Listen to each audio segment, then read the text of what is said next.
Good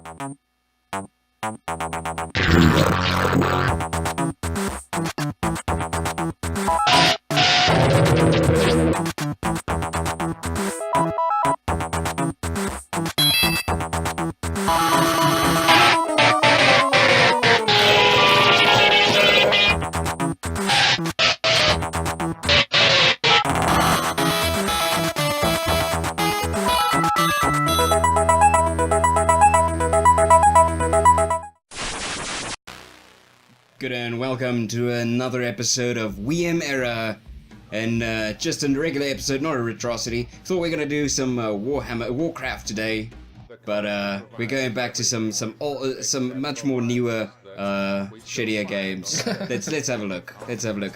My name is Crispy, and as always, I'm joined by Omega. G'day.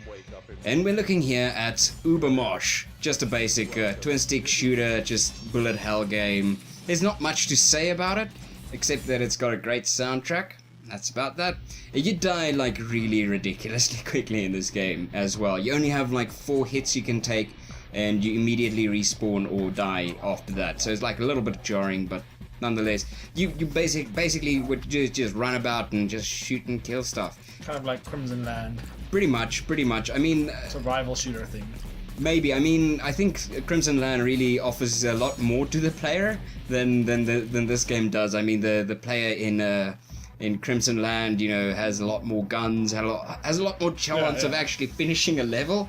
This, I think you're supposed to die in 90 seconds. I think that's what that timer is. I've never gotten to the 90, but I recorded up to where I got 99 kills in a single match, and this game is really tricky. I can imagine. At the beginning here, I'm playing with the controller, and the controller was fine for the game, but when I switched over to keyboard and mouse, it was a lot easier. Yeah, it usually is with these shooters. I really thought that, because you have like a very big arc. You have a very big arc there in front of you that actually reflects the bullets. You can see that's basically how you deal with the enemies, is you reflect their own bullets back to them, cut them with your blade, or shoot them with their own guns. Yeah, well, I think the blade would be fine with the controller. Yeah, no, usually melee stuff is usually easier with controller. You know, I was quite alright. It was alright with the controller. I think if I played long enough with the controller, I'd be fairly alright with it. But it was just much more easy to pick up the keyboard and do good. I mean, from here, you're literally watching me play this game.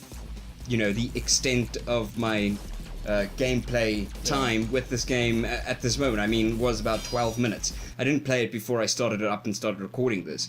So this is just me going blindly into the game. And I picked up the controller relatively easy and figured it out quickly, because there's not that many buttons. I mean, there's reflect bullets back to the enemy, run around, or shoot your gun, which you need to pick up from the enemies. How much did you pay for this game? It was literally almost nothing. I think its actual price is $2.50, but I picked it up on sale for like 50 cents. Yeah. If you see this game on sale, I can highly recommend it. That's a fun time waster. It's such a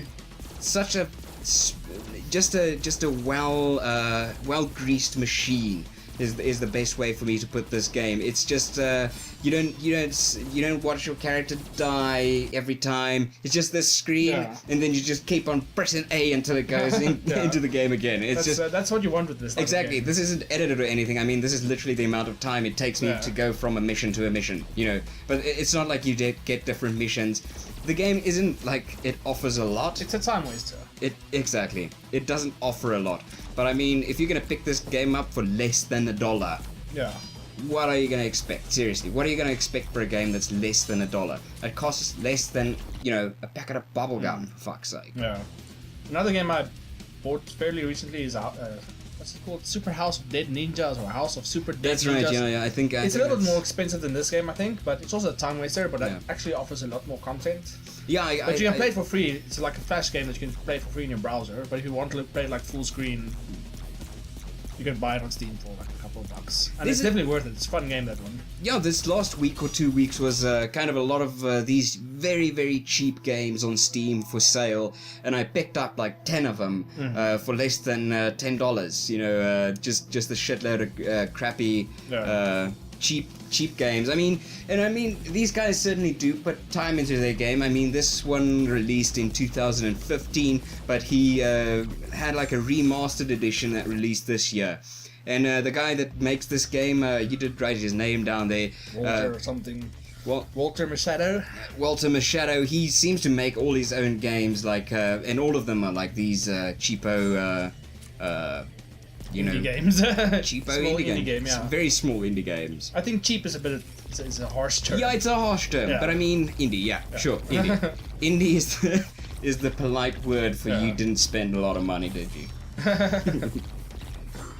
Oh, it took some time to make this. Yeah, and of you course mentioned the soundtrack is really. This game has one hell of a soundtrack. If you're just in the mood for some electro metal, just type in the Ubermosh soundtrack in YouTube and you'll find some awesome tracks to just listen to.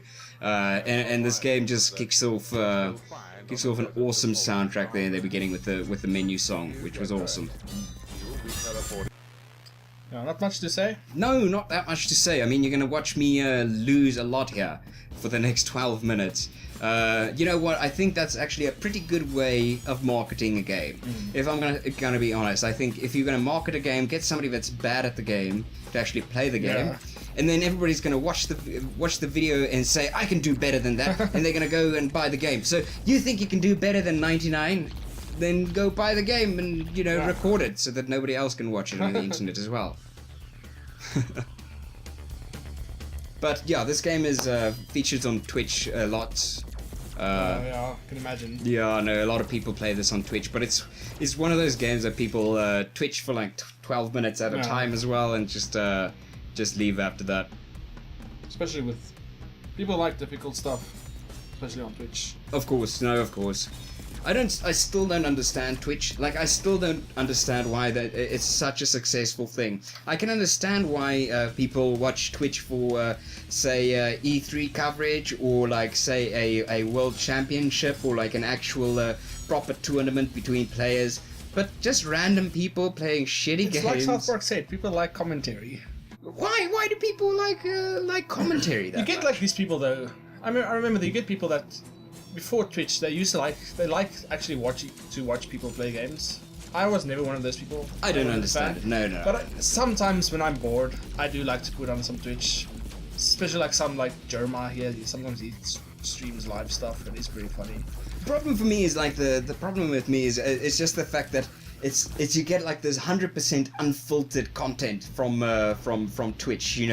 I can't sit there for like hours on time just hoping for 15 minutes of good quality content here and there. I assume there's like a Twitch channel that's 100% entertaining all the time, but I can't see that there's that many. And I think a lot of people who watch Twitch are the people who watch it for specific games like Dota, stuff like that, Minecraft. When I watch Twitch, I usually watch people play older games, or console games, and it's usually I put it like up late at night just before I go to bed, so I just watch it and fall asleep. Yeah, no, I get that. I get that. I understand if it's like an old game. Maybe that'll be kind of awesome, to watch like somebody play, I don't know, like Commander Keen. Yeah. Or indie games for that matter. It's also pretty fun to watch.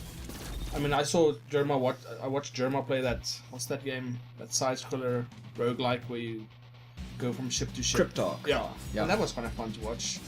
Yeah, no, but I watched that on his YouTube channel. I didn't watch the. I think if you watch like those guys on the YouTube channels, you're gonna find a lot more gems. But I just understand the whole thing of watching hours and hours of content on Twitch, just hoping to find a few funny jokes here and there. I'd rather watch the YouTube videos and just get some quality content there.